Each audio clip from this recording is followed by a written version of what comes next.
If we had had confidence that the president clearly did not commit a crime, we would have said so. We did not, however, make a determination as to whether the president did commit a crime.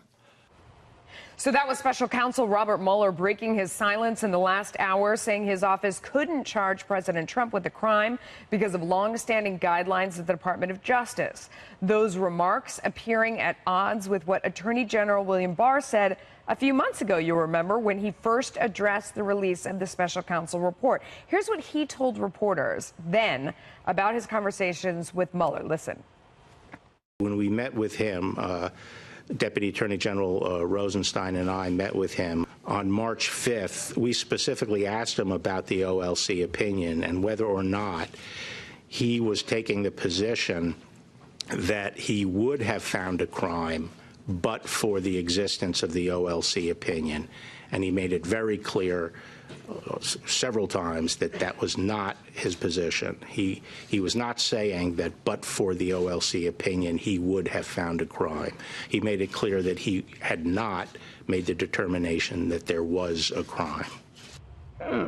Let's bring in Judge Andrew Napolitano, Fox News senior judicial analyst. I mean, this discrepancy jumped out at all of us when we were listening.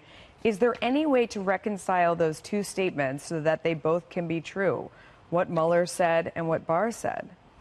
Let me start by saying I'd rather be OLG than OLC right now. My buddy Guy Benson has that role. There's no way to reconcile the discrepancy between the two. This is a he said. But this opinion of the OLC, and the OLC stands for Office of Legal Counsel. These are the legal gurus who do research for the Justice Department. When the Justice Department itself needs to know what the law is, where it's unclear, they get an opinion from the OLC.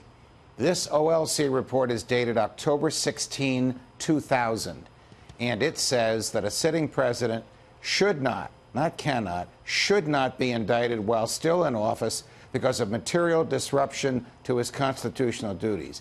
Guess what happened 60 days later, in late November and early December of 2000? The Justice Department charged Bill Clinton with lying under oath and obstruction of justice. And guess what he did a month later, 2 weeks before George W. Bush was sworn in as president? Pleaded guilty to lying under oath. This wasn't done by indictment. It was done by what we call an information. That's the document that's filed when the government and the defendant agree on the allegations. That tells you that this OLC report is advisory only. It is not mandatory. It's there to use or it's there not to use, depending on what officials want to do. Now, why did Bob Mueller take to the microphones today? I don't know. But this was not good news for the president because he's ginned up all the Democrats to believe there must be a there there. And it was a parting shot at his soon-to-be former boss, Bill Barr, who basically whitewashed what Mueller said in the four-page summary he distributed back in March. Okay, absolutely. Judge Napolitano, thank you for clarifying that. We appreciate your time.